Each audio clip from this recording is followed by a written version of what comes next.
97వ కీర్తన 10వ వచనము. యెహోవాను ప్రేమించువారులారా, చెడుతనమును అసహించుకొనుడి. తన భక్తుల ప్రాణమును ఆయన కాపాడుచున్నాడు. భక్తిహీనుల చేతుల నుండి ఆయన వారిని విడిపించును. నీతిమంతుల కొరకు వెలుగును, యథార్థ హృదయుల కొరకు ఆనందమును విత్తబడి ఉన్నవి. నీతిమంతులారా, యెహోవా యందు సంతోషించుడి. ఆయన పరిశుద్ధ నామమును బట్టి ఆయనకు కృతజ్ఞతాస్తుతులు చెల్లించుడి. దేవునికి స్తోత్రం కలుగునుగాక. హల్లెలూయా.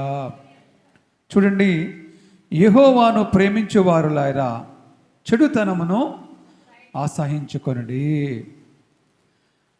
అమ్మ, మీరందరూ యేసు ప్రభుని ప్రేమిస్తున్నారా? మీరందరూ యేసు ప్రభుని ప్రేమిస్తున్నారా? మళ్ళీ అడుగుతున్నాను, మీరందరూ యేసు ప్రభుని ప్రేమిస్తున్నారా? Very good. దేవునికి స్తోత్రం కలుగునుగాక. అయితే మీరు ఒక పని చేయాలి. మీలో ఒకవేళ చెడు ఉంటే ఆ చెడుని ఏం చేయాలండి? అసహించుకోవాలి. చెడుని అసహించుకోవాలి. ఎందుకు చెడుని అసహించుకోవాలంటే, యేసయ్య తిరిగి మనల్ని ప్రేమించాలి అంటే మనము చెడుని అసహించుకోవాలి. మనము యేసుక్రీస్తు ప్రభుని ప్రేమిస్తున్నాము, మంచిది. ఆయన తిరిగి మనల్ని కూడా ప్రేమించాలి అంటే మనము చెడుని అసహించుకోవాలి.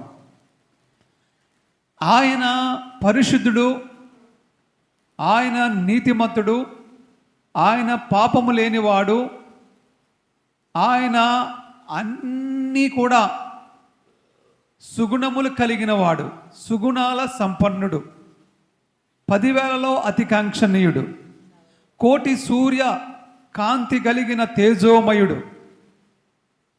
కనుకనే ఆయన్ని మనం ప్రేమిస్తున్నాం.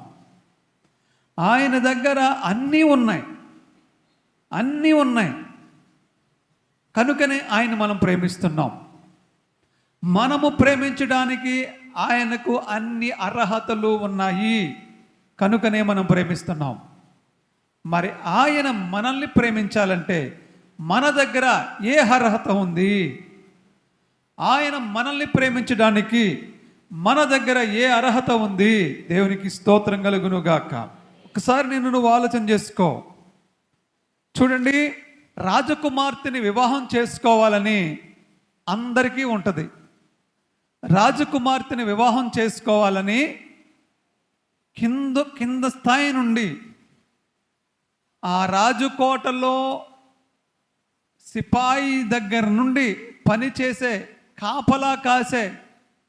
కాపలాదారు నుండి చిన్న స్థాయి నుండి పెద్ద వరకు కూడా చేసుకోవాలని ఉంటుంది. ఎందుకంటే రాజకుమార్తె కాబట్టి, అన్ని విధాల అర్హత కలిగింది కాబట్టి చేసుకోవాలని అందరికీ ఉంటుంది.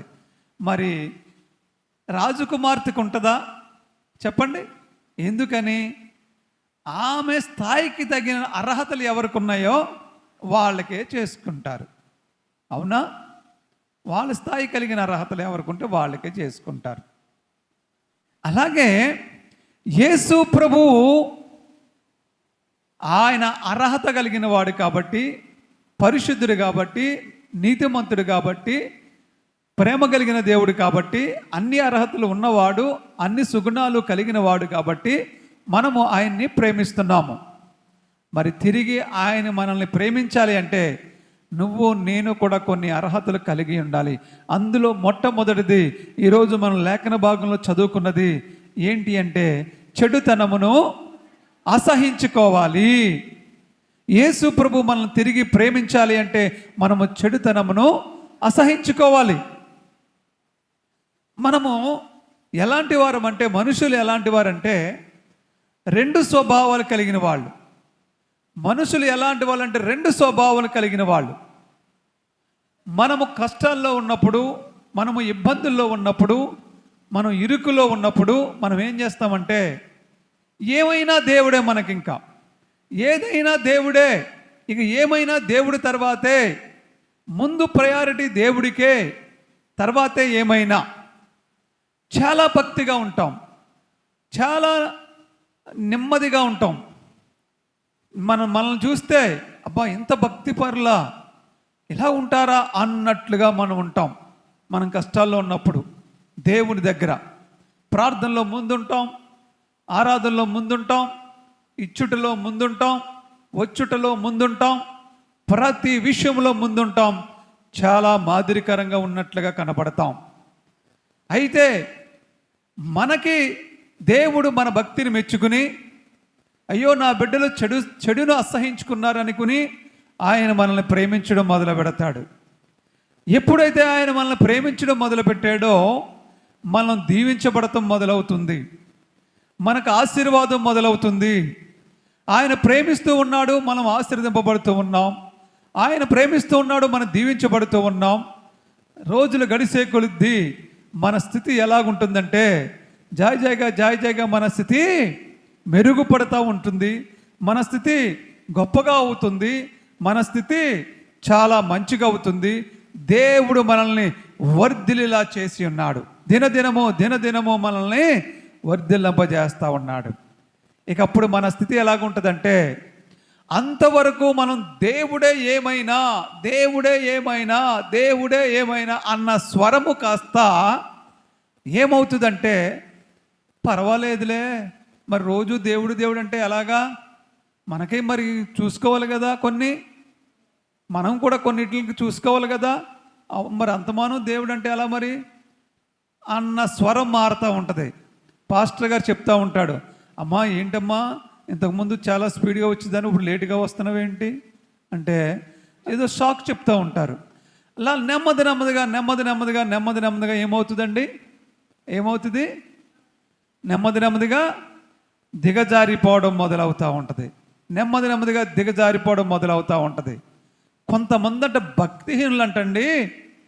భక్తిహీనులు మనం ప్రార్థనకు రమ్మని చెప్తాం అనుకోండి, ప్రార్థన చేస్తున్నాం కానీ ఏమొస్తుంది, ప్రార్థన చేస్తున్నాం కానీ ఏమవుతుంది, భక్తిహీనులు భక్తిలో నుంచి దిగజారిపోతారంట. యోబు గ్రంథములో 21వ అధ్యాయంలో రాయబడి ఉందండి భక్తిహీనుల గురించి. వినండి, తర్వాత తిరిగాని భక్తిహీనుల గురించి. భక్తిహీనులు అంటే ఎలా దిగజారిపోతారో అక్కడ రాయబడి ఉంది.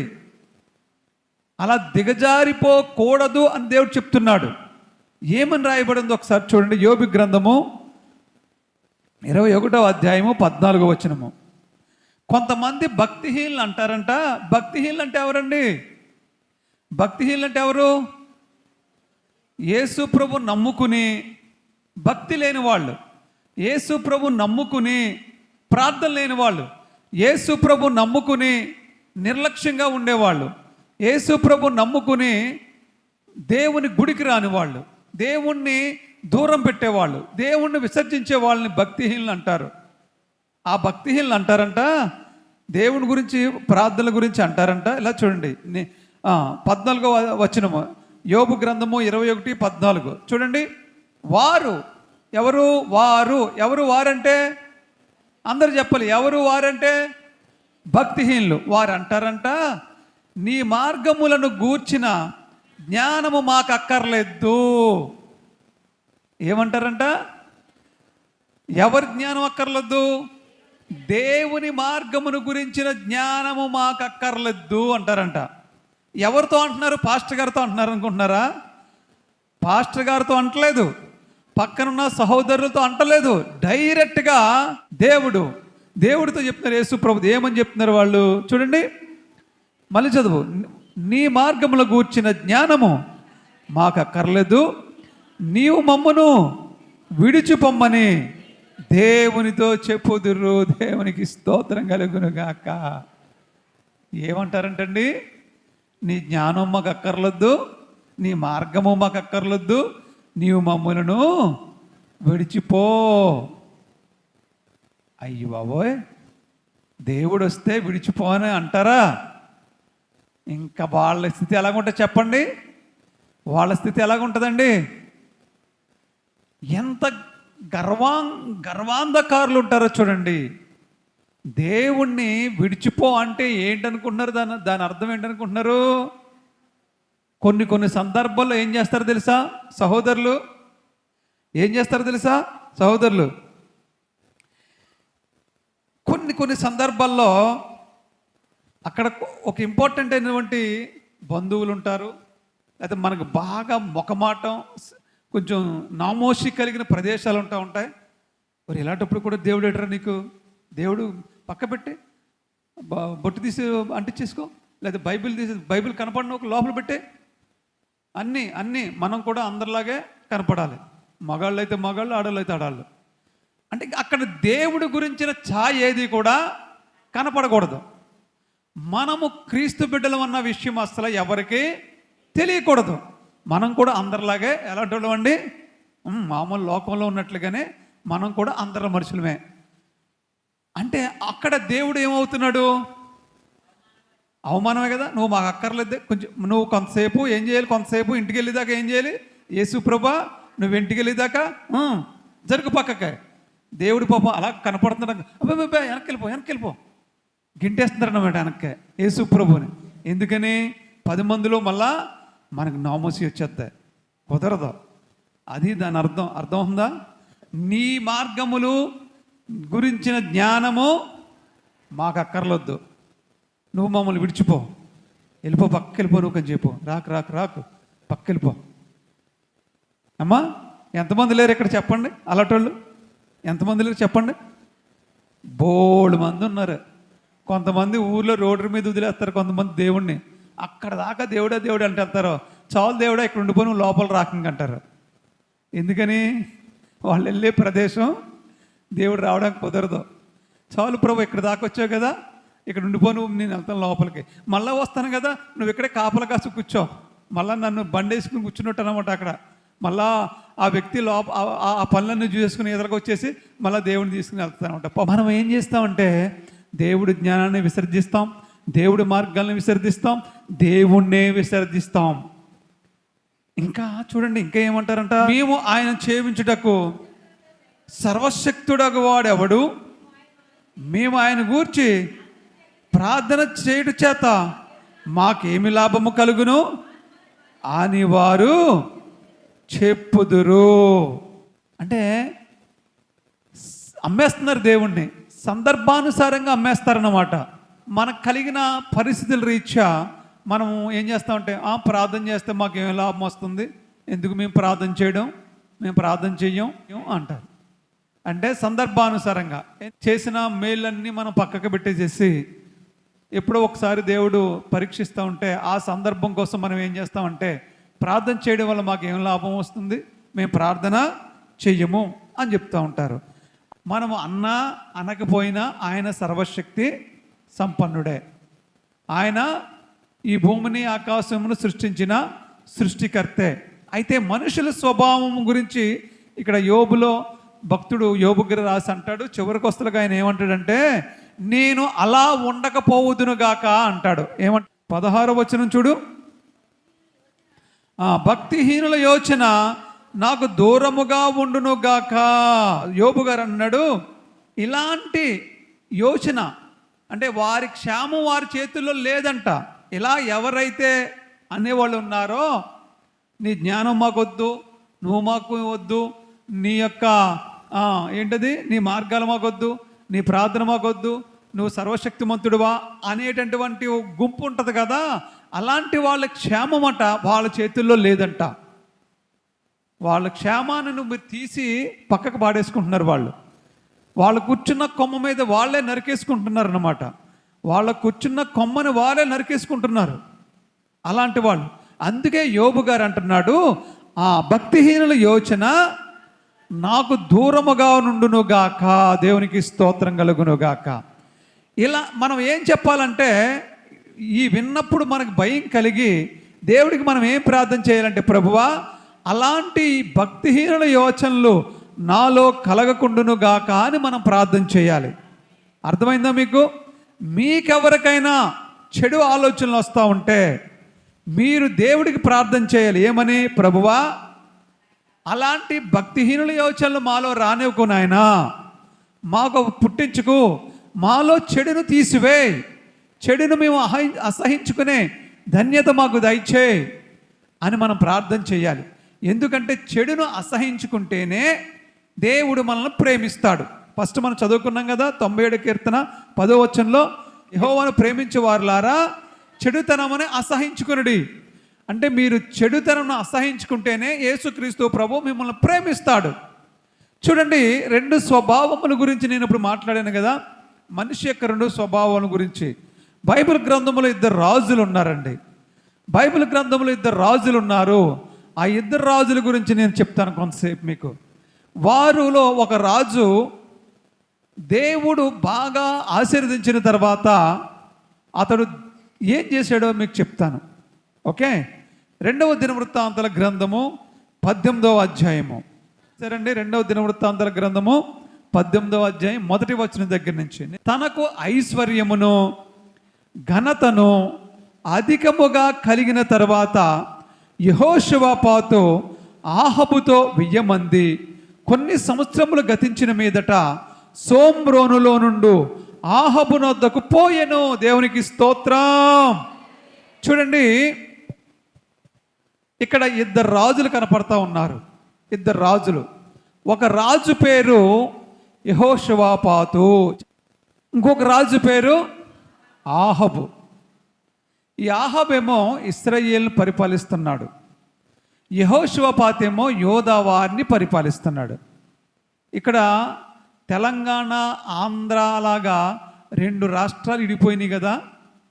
అంతకుముందు ఆ 2 రాష్ట్రాలు కలిపి ఒకే రాష్ట్రంగా ఉండేది. ఇప్పుడు 2 సీఎంలు ఉంటున్నారు, అవునా? అలాగే ఇశ్రాయేలు ప్రజలందరూ కూడా ఒకే రాజ్యంగా ఉండేవారు. ఒకే రాజ్యంగా ఉండేవారు. ఆ ఒకే రాజ్యంగా ఉన్నదానికి ఒకే రాజు ఉండేవాడు. ఇప్పుడు 2 రాజ్యాలుగా విడిపోయినాయి. 2 రాజ్యాలుగా విడిపోయినాయి. ఒక రాజ్యం పేరేమో యోధా రాజ్యం, ఇంకొక రాజ్యం పేరేమో ఇశ్రాయేలు రాజ్యం. ఇశ్రాయేలు రాజ్యానికేమో ఆహాబు, చెప్పండి, ఆహాబు రాజు. యూదా రాజ్యానికేమో యెహోషువపాతు రాజు. యూదా రాజ్యానికి హెడ్ క్వార్టరు, రాజధాని యెరూషలేము. ఇశ్రాయేలు రాజ్యానికి రాజధాని సోమ్రోను. ఇశ్రాయేలు రాజ్యానికి సోమ్రోను రాజధానిగా ఆహాబు పరిపాలించేవాడు. యూదా రాజ్యానికి యెరూషలేము రాజధానిగా యెహోషువపాతు పరిపాలించేవాడు. ఇప్పుడు వీళ్ళు ఇంతకుముందు ఒకే రాజ్యంగా ఉండేది, ఇప్పుడు 2 రాజ్యాలు అయిపోయినాయి. ఎందుకు అయిపోయినాయో కూడా మీకు చెప్తాను. ఎందుకు అయిపోయినాయి అంటే, ఎప్పటి వరకు ఒకే రాజ్యంగా ఉండేదంటే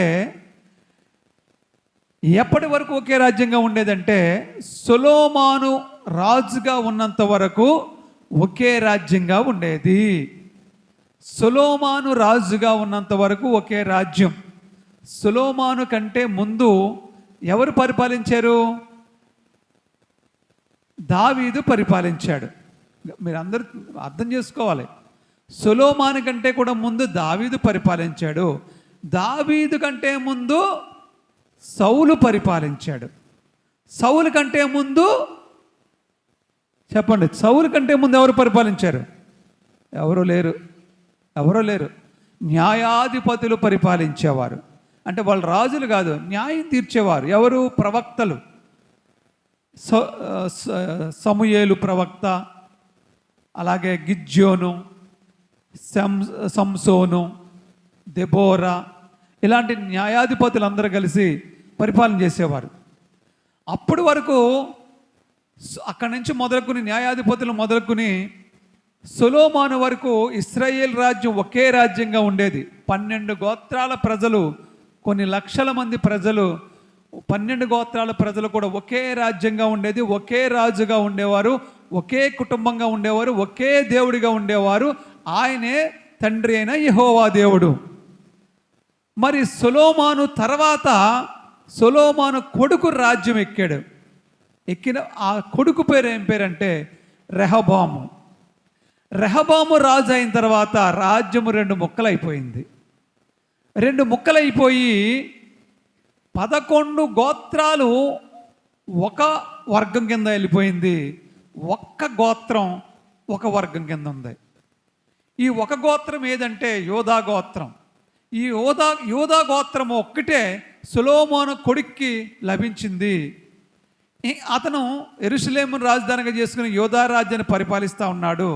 11 గోత్రాలు ప్రజలందరూ కలిసి వేరే వైపుకి వెళ్ళిపోయి ఇశ్రాయేలు ప్రజలుగా రాజ్యంగా ఏర్పాటు చేసుకుని దానికి యెరోబాము అనే వ్యక్తికి అభిషేకించి పట్టాభిషేకం చేసి అతను రాజుగా చేశారు. ఆ యెరోబాము ఎవరో తెలుసా? సొలొమోను దగ్గర కాపలాదారుడు, సొలొమోను దగ్గర పని మనిషి, సొలొమోను దగ్గర సిపాయి, ఒక సైనికుడు. ఇదేంటి, ఇది ఎక్కడ గొడవ? ఎక్కడ సొలొమోను దగ్గర పనిచేసే ఒక సైనికుడు సొలొమోను రాజ్యానికి రాజు అవడం ఏంటి? సొలొమోను కొడుకేమో ఒక గోత్రం చిన్న రాజ్యం ఇవ్వడం ఏంటి?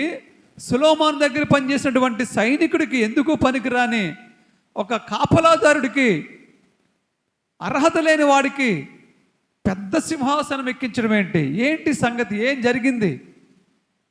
జరిగింది అనుకుంటున్నారు మీరు? అసలు ఎందుకు దేవుడు అలా చేశాడు?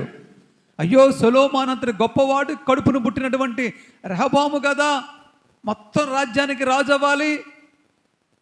సొలొమోను దగ్గర పనిచేసినటువంటి కూలోడు రాజు అవ్వడం ఏమిటి? జీతగాడు రాజు అవ్వడం ఏంటి? ఏం జరిగింది సంగతి? ఏం జరిగింది అంటే, సొలొమోను దినాల్లో సొలొమోనును దేవుడు బాగా ఆశీర్వదించాడు. సొలొమోను దేవుడు బాగా హెచ్చించాడు. ఎంత బాగా హెచ్చించాడంటే, ప్రపంచంలో భూమి మీద భూలోకం భూమి ఉన్నంత లెక్కలో సొలొమోను కంటే కోటీశ్వరుడు ఇంకొకళ్ళు ఎవడో లేడంట. భూమి మీద ఉన్న భూపతులందరికంటే కూడా సొలొమోను అధికముగా ఉన్నవాడంట. అంతగా దేవుడు అతన్ని ఆశీర్వదించాడు, అంతగా దేవుడు అతన్ని గొప్ప చేశాడు, అతని రాజ్యాన్ని స్థిరపరిచాడు, అతని సిరి సంపదలు స్థిరపరిచాడు, గొప్ప చేసేసాడు. అతనికి ఎంతమంది భార్యలు కావాలంటే అంతమంది భార్యలను ఇచ్చాడు, ఎంతమంది ఉపపత్నులు కావాలంటే అంతమంది ఉపపత్నులను ఇచ్చాడు. ఎంత డబ్బుకి, ధనానికి, బంగారానికి, వెండికి, ఇంకా ఆస్తికి లోటే లేదు. ఎంత ఉందో అతనికే తెలియదు, ఎక్కడ దాకా ఉందో అతనికే తెలియదు. అంటే ప్రపంచం మీద అందరికంటే, భూమి మీద ఉన్న మనుషులందరికంటే, భూపతులందరికంటే అతనే కోటీశ్వరుడు. అంతగా దేవుడు ఇచ్చించేశాడు. మరి ఇంతగా దేవుడు ఇచ్చించిన తర్వాత అతను వృద్ధాప్యంలోకి వచ్చేటప్పటికి అతడు ఏమయ్యాడంటే భ్రష్టత్వంలోకి వెళ్ళిపోయాడు. ఎందుకు భ్రష్టత్వంలోకి వెళ్ళిపోయాడంటే, ఆయన యేసు ప్రభు వద్దన్న వాళ్ళని తీసుకొచ్చి పెళ్లి చేసుకుంటూ మొదలెట్టాడు. ఎవరైతే ఐగుప్తు నుండి వచ్చారో ఇశ్రాయేలు ప్రజలు, ఆ ఐగుప్తుని చూడొద్దని చెప్పాడు దేవుడు. ఆ ఐగుప్తు వరకు కళ్ళెత్తి కూడా చూడొద్దన్నాడు. ఐగుప్తు వరకు వెనకకు మళ్ళొద్దన్నాడు. ఐగుప్తులోంచి 430 సంవత్సరాలు బానిసలుగా ఉన్న ఇశ్రాయేలు ప్రజల్ని దేవుడు బయటికి తీసుకొచ్చి వాళ్ళకి కానాను దేశం ఇచ్చి ఐగుప్తు వైపు మళ్ళా తిరిగి చూడొద్దు అని చెప్పాడు. అంటే దేవుడు ఐగుప్తుని ఎంతగా చూడొద్దన్నాడంటే, ఇశ్రాయేలు ప్రజలు ఐగుప్తు దేశంలోంచి బయటకు వచ్చినప్పుడు కొద్ది రోజులకే కానాను బోర్డర్కి వచ్చేసారు. దగ్గర 2 సంవత్సరాల టైంలోనికే కానాను బోర్డర్కి వచ్చేసారు. కానాను బోర్డర్కి వచ్చేసి ఇంకా లోపలికి వెళ్ళడానికి వాళ్ళు ప్రయత్నం చేసినప్పుడు వారు ఆ లోపల ఉన్న మనుషులు చూసి భయపడి, బాబోయ్ వీళ్ళున్న దేశంలో మనం ఎక్కడ వెళ్ళగలము, వీళ్ళని మనం ఎక్కడ జయించగలము, వీళ్ళని చూస్తేనే మనకి చెమటలాడుతున్నాయి, వాళ్ళు చూస్తే అంతెత్తున్నారు, మనం చూస్తే వాళ్ళ ముందు మిడతల్లాగా ఉన్నాం, వాళ్ళు ఒక్కొక్కడు మనల్ని 100 మందిని చంపేసేలాగా ఉన్నారు, వాళ్ళతో మనం యుద్ధం చేయలేము, వాళ్ళతో మనము ఢీకొట్టలేము, ఈ కానాను దేశం మాకొద్దు, ఏమీ మాకొద్దు బాబోయ్, మేము వెనక్కి వెళ్ళిపోతాం, మళ్ళా ఐగుప్తు దేశానికి వెళ్ళిపోతాం మేము మళ్ళా అన్నారు వాళ్ళందరూ కూడా. ఆ మాట అన్నందుకు దేవుడు ఏం చేశాడో తెలుసా? ఒరే, నేను చేసిన అద్భుతాలను మీరు కళ్ళారా చూసి కూడా మర్చిపోయారా? ఆ ఎర్ర సముద్రం 2 పాయలు చేశాను మర్చిపోయారా? మరి మారాను మధురంగా మార్చాను మర్చిపోయారా? ఏలీము దగ్గర 12 నీటి బుగ్గలను 70 ఈత చెట్లను పుట్టించాను, మర్చిపోయారా?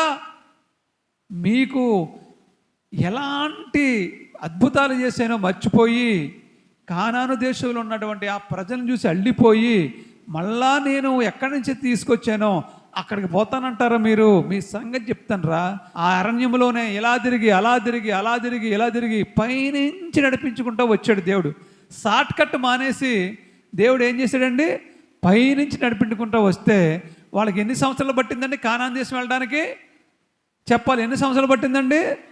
40 సంవత్సరాలు పట్టింది.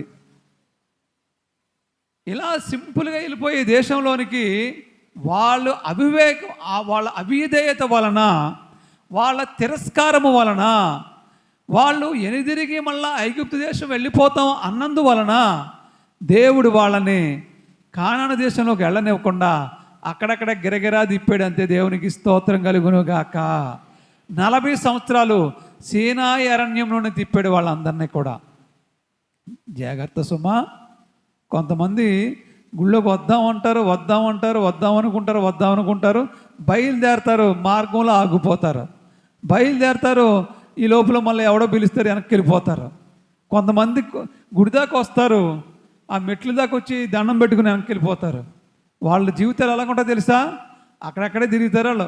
జీవితాంతం అక్కడక్కడే తిరుగుతారు, కానీ ఏమీ సాధించలేరు వాళ్ళు. వాళ్ళకి ఏమీ లాభం లేదు, వాళ్ళకి ఏ మేలు జరగం. వాళ్ళ జీవితం అంతా అక్కడే తిరగాలలో. తిరిగి చూడండి, ఎలాగా తిరగలు ఎక్కడికైనా వెళ్తుందా? తిరుగుతూనే ఉంటుంది, కానీ ఎక్కడికైనా వెళ్తుందా? అలాగే తిరగవలసిందే, కానీ ఎక్కడికి వెళ్ళలేరు, ఏమీ సాధించలేరు. ఇశ్రాయేలు ప్రజలు అలాగే చేశారు. 40 సంవత్సరాలు అక్కడే తిరిగి ఆ అరణ్యంలో ముసళ్ళు అయిపోయారు. అక్కడే వాళ్ళు చనిపోయారు, కానీ కానాను దేశానికి వెళ్ళలేకపోయారు. వాళ్ళకి పుట్టిన పిల్లలు పెద్దోళ్ళు అయ్యి మళ్ళా ఇంతకుముందు పెద్దవాళ్ళు ఎంతమంది ఉండేవారు? ఎన్ని లక్షల మంది? 6 లక్షల పైచిలకు కాల్బలం. మళ్ళీ వాళ్ళకి పుట్టిన పిల్లలు ఆ అరణ్యంలోకి వచ్చిన తర్వాత పుట్టారు పిల్లలు.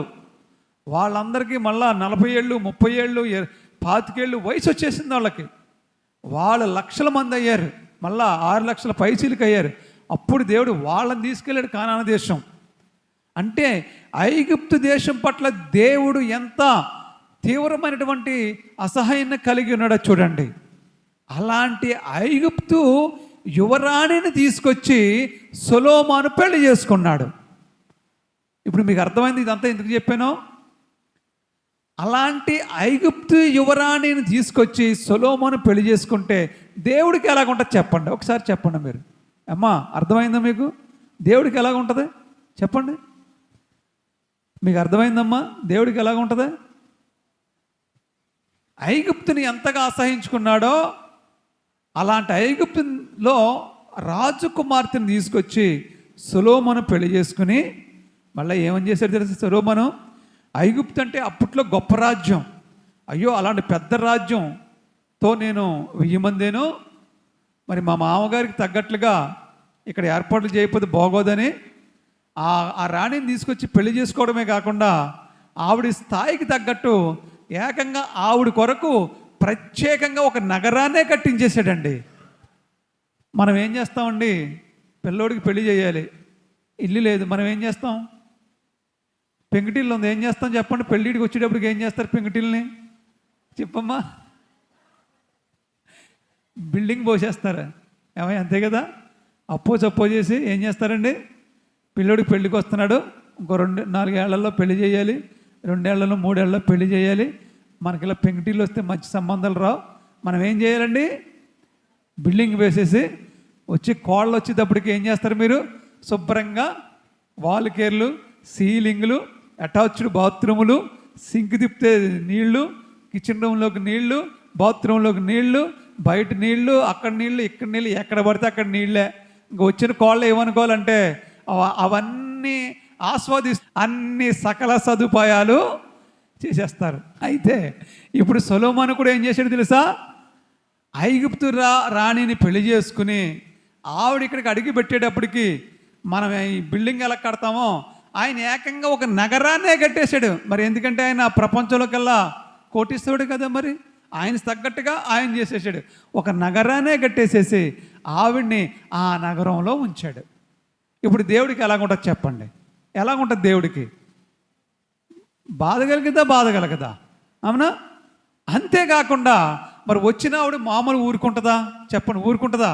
ఆవిడ ఏం చేస్తుందంటే, నాదా, ప్రాణేశ్వర, ప్రాణనాథ, నువ్వు బాగానే నీ దేవుడైన యెహోవాకి బాగానే నువ్వు ప్రార్థన చేసుకుంటున్నావు, యెరూషలేములో నువ్వు పెద్ద మందిరం కట్టేసుకున్నావు నీ దేవుడి గురించి. నేనేమో ఐగుప్తు దేశంలో ఉన్నప్పుడు మా తండ్రి గారు కట్టించిన గుళ్ళుండి, మా తండ్రి గారు కట్టించిన అంతఃపురంలో గొప్ప గొప్ప నా భర్త దేవుడే నా దేవుడు అనుకుంటే గొడవ లేదు. అవునా? రూతు ఏం చేసింది? నయోమిని ఏమంది? నీ దేవుడే నా దేవుడు, నీ జనమే నా జనం. మరి ఇక్కడ ఐగుప్తు యువరాణి సొలొమోన్ని కూడా ఏమనాలి? నీ దేవుడే నా దేవుడు, నా తండ్రి ఇంటి దగ్గర ఉన్నప్పుడు నేను ఏం చేస్తే చేశాను, కానీ ఇక్కడికి వచ్చిన తర్వాత నీ దేవుడే నా దేవుడు, నువ్వేం చేస్తాను నేను చేస్తాను అనలేదు. నా ప్రాణనాథ, నాకు మందిరం కట్టించు, ఇక్కడ దేవుడు ఉన్నాడు. అమ్మా, ఇక్కడ ఐగుప్తు దేశం యువరాణి ఉంది. ఇప్పుడు సొలొమోను ఏం చేయాలి? దేవుణ్ణి పక్కకి గింటుతాడా, యువరాణిని పక్కకి గింటుతాడా? మీరు చెప్పండి. రూల్గా ఎవరిని గంటారు పక్కకే? అమ్మా, నువ్వు మీ అమ్మగారింటికి ఏం చేసుకున్నావు చేసుకున్నావు కానీ ఇక్కడ నీకు అలాగా ఏమి సాగవమ్మా. ఇక్కడ నువ్వు గమ్మునుండి నువ్వు అలాగా కూర్చో, నా వెనకాల రా, నువ్వు యెరూషలేము వెళ్దాం, మన ఇద్దరు నువ్వు ఎంతసేపు ప్రార్థన చేసుకుంటావో చేసుకుందాం రా అని చెప్పి తీసుకెళ్ళాలి. కానీ ఆమె బాధపడలేక సొలొమోను ఏం చేశాడంటే, ఆవిడ బాధపడలేక ఈయన్ని కొంచెం పక్కకు పెట్టి ఆవిడని లైన్లో తీసుకొచ్చాడు. అప్పుడు దేవుడికి ఎలాగుంటుంది? ఎంత అవమానం అండి! ఘోరమైన అవమానం జరిగింది దేవుడికి. నేను నిన్నంత గొప్పని చేస్తే నన్ను పక్కకు పెట్టేస్తావా అనుకున్నాడు దేవుడు. ఓకే, ఈవిడ ఒక్కరితోడు వదిలిపోయింది అనుకుంటున్నారా? ఆయనకి ఎంతమంది భార్యలు? సొలొమోనుకి 700 మంది భార్యలు. ఆయనకి తెలుసా? సొలొమోనుకి 700 మంది భార్యలు. ఎంతమంది ఉపపత్నులు అనుకుంటున్నారు? 300 మంది ఉపపత్నులు. అయినా దేవుడు పల్లెత్తు మాటల్లో తెలుసా దేవుడు ఎంత మంచోడు చూడండి. 1000 మంది ఉన్నా కానీ నీతి తప్పలేదు, నియమం తప్పలేదు, దేవుడిని విసర్జించలేదు. కనుక దేవుడు ఏం చేశాడంటే అతను అలా ఆశీర్వదిస్తూనే ఉన్నాడు. కానీ ఎప్పుడైతే ఆ ఐగుప్తు దేశపు రాణిని పెళ్లి చేసుకుని ఆవిడ కావాలన్న గుళ్ళు ఈయన కట్టించి ఇప్పుడు ఆవిడతో వదిలిపోయాడా చెప్పండి? ఈ 1000 మందిలో ఎంతమంది ఉన్నారు అలాంటోళ్ళు? చాలామంది ఉంటారు. వాళ్ళందరూ కూడా బయటకు వచ్చేసారు ఇప్పుడు. ఎందుకని? ఒక ఆవిడ బయటకు వచ్చింది, నాకు కుదర కట్టించింది, ఒప్పుకున్నాడు కదా, ఈసారి మాకు ఒప్పుకుంటాడు. అందరూ బయటకు వచ్చి ఉంటారు. అంటే ఇంత వివరంగా బైబిల్లో లేదు. నేను మీకు అర్థమై దేవుడు ప్రేరేపణ బట్టి అర్థమయ్యేలా చెప్తున్నాను మీకు, అంతే. అక్కడ సొలొమోను భ్రష్టత్వంలోకి వెళ్ళిపోయాడు, వాళ్ళ భార్యలు అంతఃపురంలో గుళ్ళు కట్టించడం వల్ల అని మాత్రం రాయబడి ఉంటుంది. మీకు కొంత దేవుడిచ్చిన ప్రేరేపణ బట్టి నేను వివరంగా చెప్తున్నాను నేను.